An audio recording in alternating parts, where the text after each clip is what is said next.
The HOA president was about to tow away our van. Not just any van, my wife's wheelchair-accessible van. The only vehicle that allowed my paralyzed wife to leave our home. The only way our 3-year-old daughter could make it to her essential therapy appointments was. Karen Henderson stood there in our driveway with this cold smile on her face as she dialed the towing company.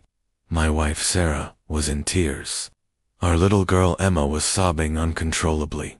Then something unexpected happened. The van's side door slid open, and Sheriff Mitchell stepped out into the rain. Karen had no idea he was sitting inside that whole time. Before I share the rest of this story with you, I'd love to know, what country are you watching from?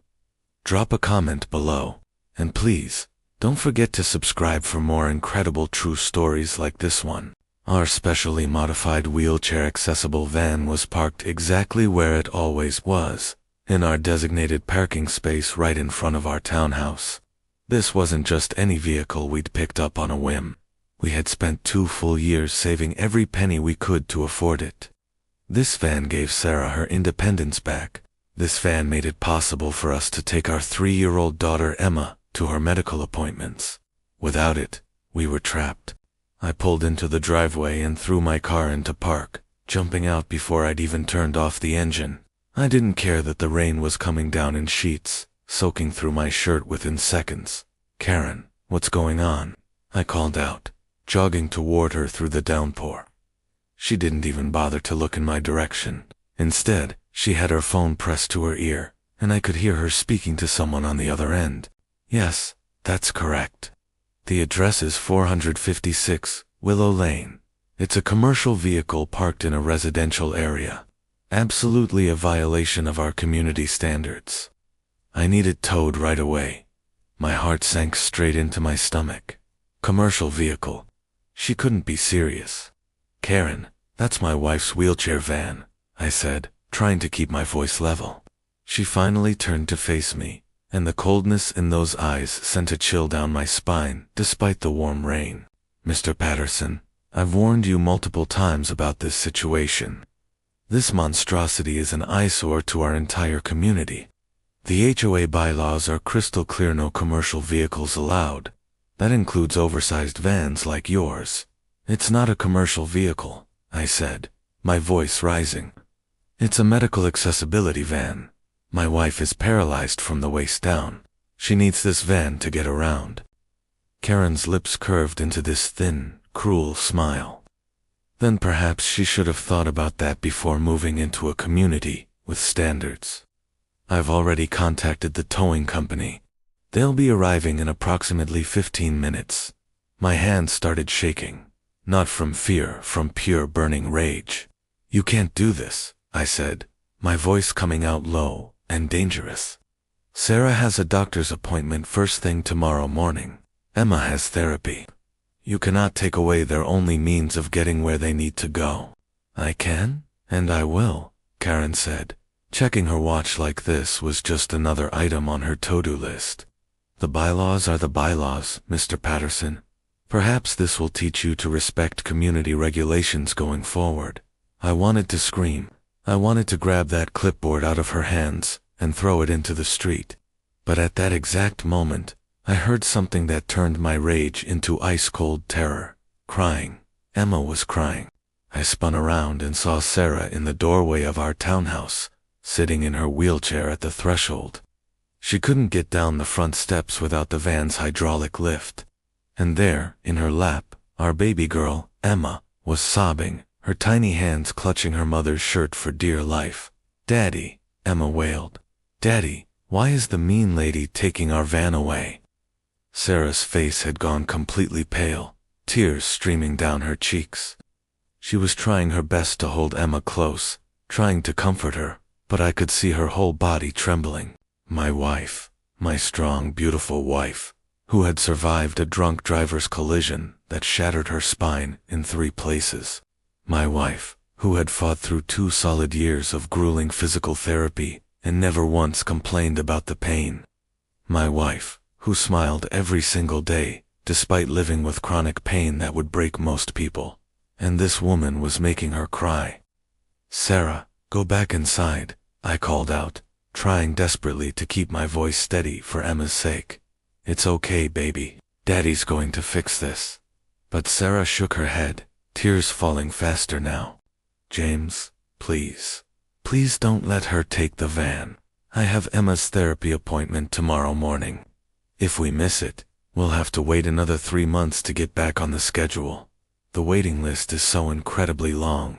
She needs this therapy, James. Her legs, the doctor said, if she doesn't get consistent therapy now. Her voice broke completely, and she buried her face in Emma's hair, both of them crying together now. Let me tell you about Emma. She was born with cerebral palsy. The doctors called it mild, but it affected her legs significantly. With early intervention and consistent therapy sessions, she could potentially walk normally one day. Without it, she might need leg braces for the rest of her life, maybe even end up in a wheelchair like her mother. Every single therapy session mattered, every single one. I turned back to Karen, and I had never felt such pure hatred for another human being in my entire life. You see that little girl over there? I said, my voice shaking with emotion. She's 3 years old. She has cerebral palsy. She needs therapy twice a week, or she might never walk properly. And you're taking away the only way we can get her there. Karen glanced over at Sarah and Emma, and for just a split second, I thought I saw something flicker in her eyes. Something human, some small shred of compassion. But then it was gone, replaced by that cold indifference. Not my problem, she said flatly. You should have thought about your family's needs before violating community standards. Maybe you should try using a regular car, like everyone else does. She can't use a regular car, I shouted, no longer caring about keeping my composure. She's in a wheelchair. The van has a hydraulic lift built into it. It's the only way she can get in and out safely. Then I suggest you find alternative arrangements, Karen said, turning back to her phone. The tow truck will be here shortly. I stood there in the pouring rain, feeling more helpless than I'd ever felt in my entire life. Everything we'd worked for, everything we'd sacrificed, and this heartless woman was destroying it all. And for what? Because our van wasn't pretty enough for her perfect little neighborhood. Behind me, Emma's cries grew even louder. Mommy, I don't want the mean lady to take our car. Mommy, please make her stop. Sarah was trying to sing to her that lullaby she always sang when Emma was upset, but her voice kept breaking with sobs, and I could hear the desperation in every note. I pulled out my phone with shaking hands. I had to call someone, a lawyer, the police, anyone who could stop this nightmare from happening. But before I could dial a single number, I heard another voice, a deep, authoritative voice that came from inside our van. Ma'am, I'm going to need you to step away from this vehicle immediately. Karen froze. I froze. We both stared at the van in complete shock. The side door slid open slowly, and a man stepped out into the rain. He was tall, probably in his mid-50s, with gray hair and the most stern expression I'd ever seen. And he was wearing a sheriff's uniform, Sheriff Robert Mitchell. I recognized him immediately. He was a local legend in our county, known for being fair, but incredibly tough. I'd seen him at various community events over the years, always surrounded by people who clearly respected him. But what on earth was he doing in our van? Karen's face went completely white. Sheriff Mitchell. I didn't realize. Obviously, the sheriff said, stepping fully out of the van. Rain poured down on him, but he didn't seem to notice or care. His eyes were fixed on Karen, and they were as hard as steel. I was conducting a safety inspection of Mr. Patterson's vehicle. He asked me to check the wheelchair lift mechanism for compliance. That wasn't true. I'd never asked for any inspection, but I certainly wasn't about to correct him. Karen's mouth opened and closed like a fish out of water. I didn't know anyone was inside. I was just enforcing HOA regulations. It's my job as president. Enforcing regulations, Sheriff Mitchell repeated slowly. He took a deliberate step toward her, and she actually backed up, by attempting to tow a medical accessibility vehicle. A vehicle that belongs to a disabled resident. The bylaws clearly state. I don't care what your bylaws state, the sheriff interrupted, his voice growing colder with each word. Do you know what the Americans with Disabilities Act states? Do you know what the Fair Housing Act states? Karen's face went from white to bright red. This is a private community. We have rules and regulations, and federal law supersedes your rules, Sheriff Mitchell said firmly. Attempting to remove a medical accessibility vehicle from a disabled person's residence is discrimination. It's illegal, and if you'd succeeded in having this van towed, I would have arrested you myself on the spot. I couldn't believe what I was hearing. My legs felt weak with relief. Karen sputtered, arrested. You can't be serious. I'm the HOA president. I was just doing my job. Your job is to serve your community, not terrorize disabled families, the sheriff said. His voice was getting louder now, and I noticed other neighbors starting to come out of their houses, standing on their porches despite the rain to see what was happening. Let me tell you something about the Patterson family, he continued. In the 3 months I've known them, I've watched them fight harder than most people fight in their entire lives. Sarah Patterson was in a devastating car accident 2 years ago. A drunk driver crossed the center line at 60 miles an hour and destroyed her spine. The doctors said she'd never leave the hospital alive, but she did. She fought through surgery after surgery. She learned to live in a wheelchair, and 6 months after that accident, she gave birth to their daughter. My throat tightened. I hadn't known the sheriff knew our story in such detail. Emma was born premature, he continued. Cerebral palsy. The doctors gave them options. They could give up, place her in long-term care facilities, let the state handle everything, but they didn't. James Patterson works 2 jobs to support his family. Sarah does physical therapy every single day, takes care of their daughter, manages their entire household from a wheelchair. And that van, he pointed at it with emphasis, that van represents 2 full years of savings. 2 years of skipped meals and extra shifts and no vacations. That van is their lifeline to the outside world, and you were going to take it away like it was nothing. Karen had gone completely silent. The other neighbors were watching now, some of them recording on their phones. Sheriff Mitchell turned to me. James, would you bring Sarah and Emma out here, please? I hesitated. I didn't want to make Sarah go through any more of this painful situation, but something in the sheriff's eyes told me to trust him. I walked back to the townhouse through the rain. Sarah looked up at me, her face still streaked with tears. James, what's happening out there? Just come out for a minute, I said softly. Trust me on this. I carried Emma while pushing Sarah's wheelchair carefully. The rain had lightened to a gentle drizzle by then. When we reached the driveway, Sheriff Mitchell immediately crouched down to Emma's level. Hi there, sweetheart, he said gently, his stern expression softening completely. Do you remember me? Emma sniffled and nodded. You gave me a sticker at the park last month. That's right, he said, smiling warmly. I did, and do you know what? I want to make sure you can keep going to the park, and to your doctor and anywhere else you want to go. So nobody's going to take your van away, okay? Emma's eyes widened. Really? Really? He promised. I give you my word. Then he stood up and looked directly at Karen, with that stern expression, returning. Mrs. Henderson, you have 2 choices here.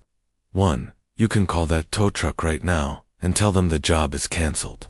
Or 2, I can call my office and have an officer come down here to file a formal complaint for harassment and discrimination against a disabled person. Your choice. Karen's hand was already moving to her phone. I'll cancel it right now. Good, Sheriff Mitchell said. And one more thing. You're going to draft a formal written apology to the Patterson family. You're going to present it at the next HOA meeting. And you're going to propose a bylaw amendment that specifically protects medical accessibility vehicles from any and all parking restrictions. You can't make me do that. I can't, the sheriff agreed. But the federal government can. The Department of Housing and Urban Development takes discrimination complaints very seriously. And I have multiple witnesses here who just watched you attempt to illegally tow a disabled person's vehicle. He gestured to all the neighbors who were watching and recording from their porches. So I'd strongly suggest you do what I'm asking voluntarily. Unless you want lawyers and federal investigators crawling through every single decision this HOA has made for the last 5 years. Karen's jaw clenched so tight I thought her teeth might crack. But she nodded stiffly. Fine. Say it to them, Sheriff Mitchell commanded. Say it to Sarah and Emma. Karen turned to face us, and I could see the humiliation burning in her eyes. Good. I hoped she felt a fraction of the fear and helplessness she'd put my family through. I apologize, she said, the words coming out like they were being pulled from her with pliers. I was out of line. It won't happen again. Sarah didn't say anything. She just held Emma tighter against her chest. Now leave, Sheriff Mitchell said firmly. And don't approach this family again, unless it's absolutely necessary for HOA business. Karen practically ran to her car. The other neighbors slowly dispersed, some of them giving us sympathetic looks, others looking ashamed that they'd never stood up to Karen before this moment. When we were finally alone, I turned to Sheriff Mitchell, with tears in my eyes. Why were you in our van? He smiled slightly. I wasn't. Not originally, anyway.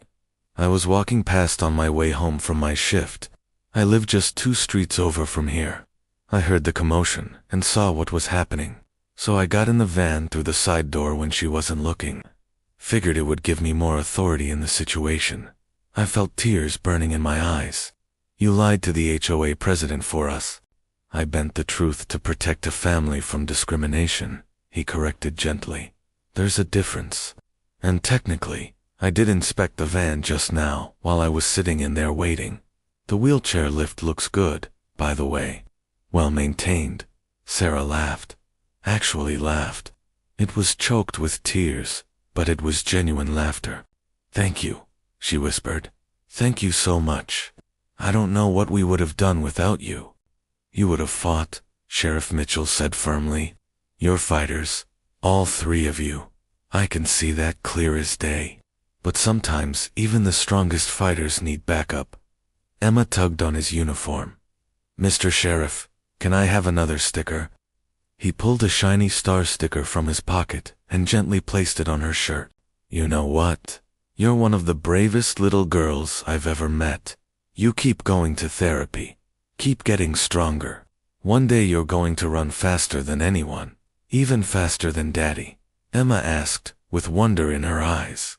Especially faster than Daddy, he said, winking at me. Over the next few weeks, something remarkable happened in the Meadowbrook community. Things started to change. Karen did apologize at the HOA meeting, though she couldn't look us in the eye while doing it. The bylaw amendment passed unanimously. But more than that, our neighbors started treating us differently in a good way. Mrs. Chen from next door started bringing over home-cooked meals twice a week. She said her kids were all grown, and she had too much food anyway. We knew that wasn't true, but we accepted gratefully, touched by her kindness.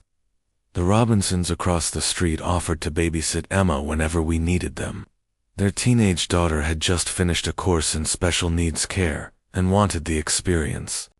Mr. Phillips, the retired contractor who lived down the block, came over one Saturday morning with lumber and tools. By evening, we had a brand new ramp leading from our front door to the driveway. Sarah cried when she realized she could finally get outside on her own without waiting for me to carry her down the steps.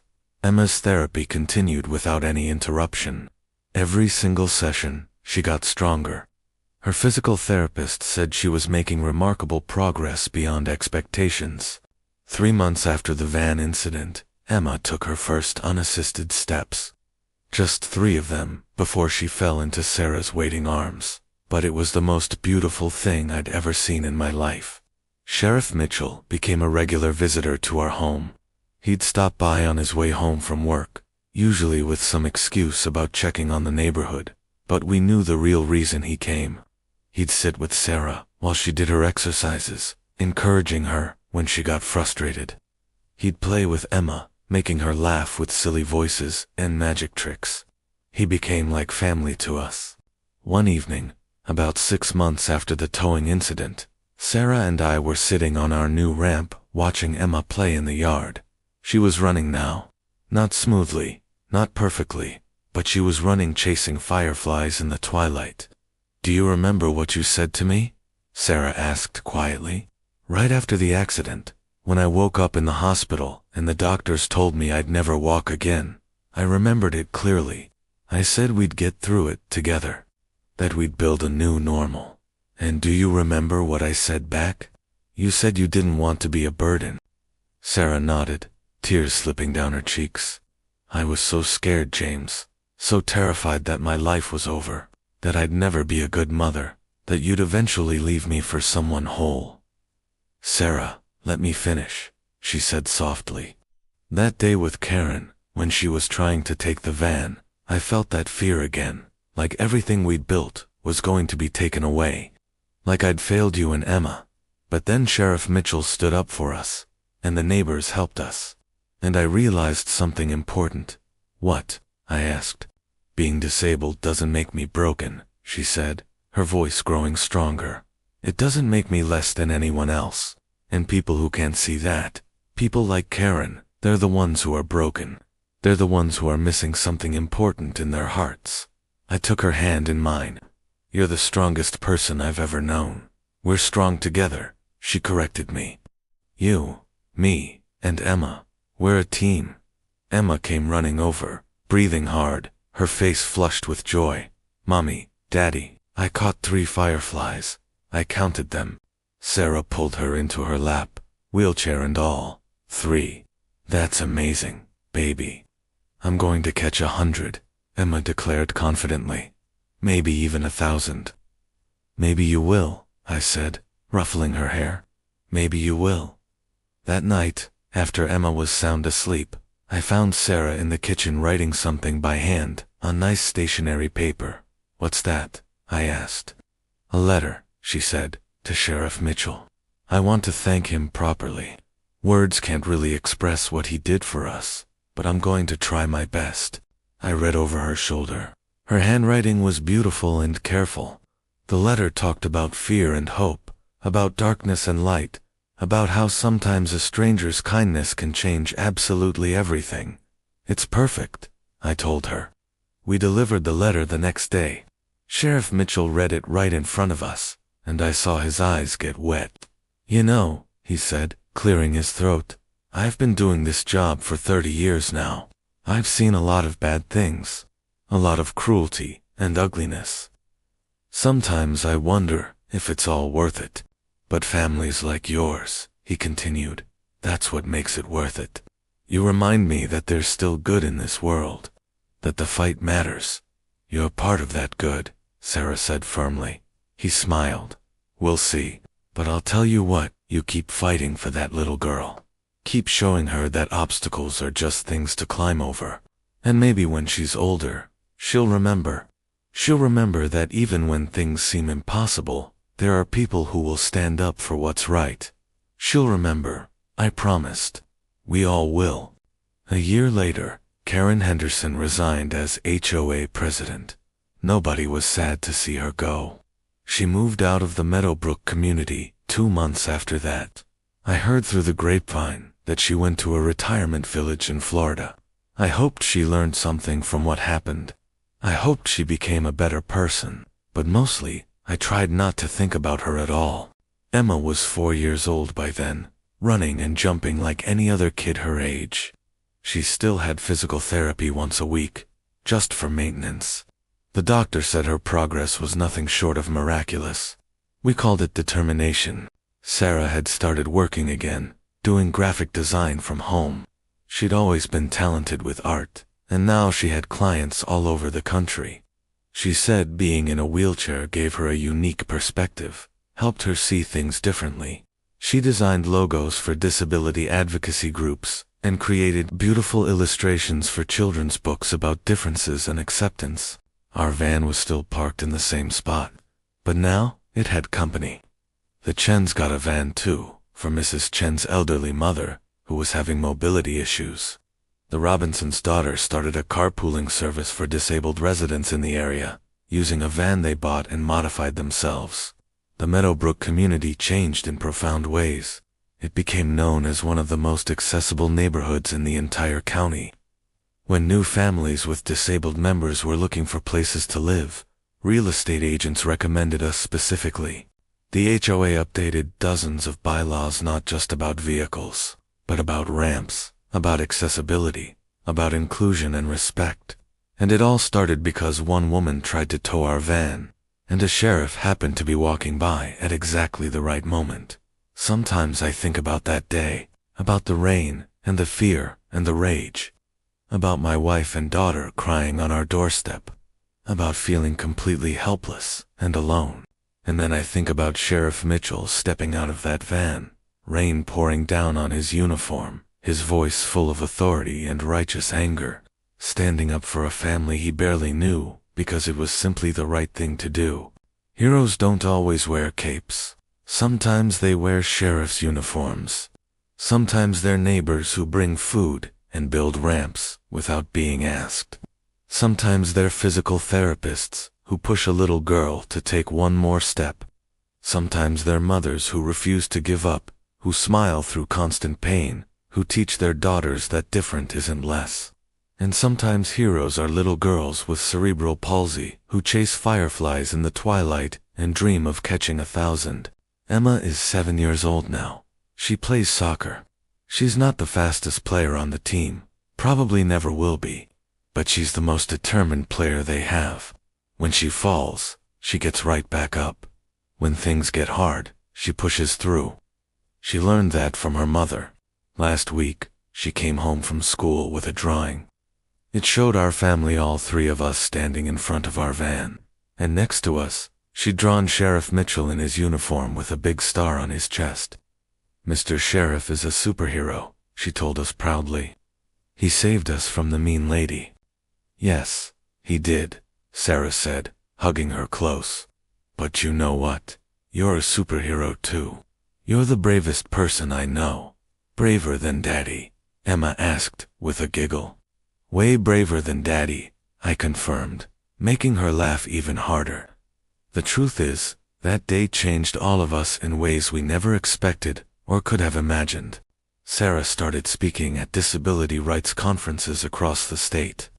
She'd wheel onto stages in front of hundreds of people and tell our story with confidence and grace.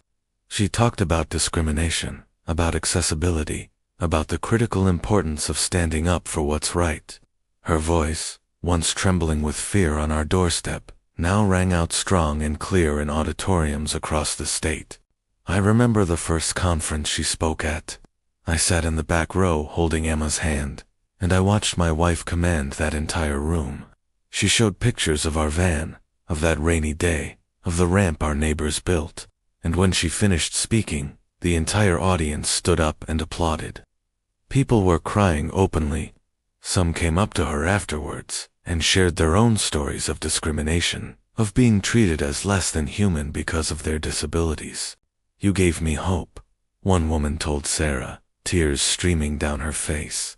"I've been fighting my apartment complex for 2 years to install a simple ramp. They keep saying it's too expensive, that it ruins the aesthetic. But after hearing your story, I'm not giving up. I'm going to fight like you fought." Sarah took the woman's hands in hers. "Don't just fight for yourself. Fight for everyone who comes after you. Because every battle we win makes it easier for the next person." That became her mission, our mission as a family. Emma started speaking too, in her own way. Her school invited her to talk about differences during their diversity week. She stood in front of her entire class, her legs still a little wobbly, but her voice strong and clear. She talked about her cerebral palsy, about her therapy, about how being different wasn't something to hide or be ashamed of.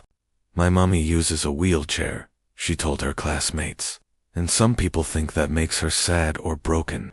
But my mommy is the strongest person in the whole world.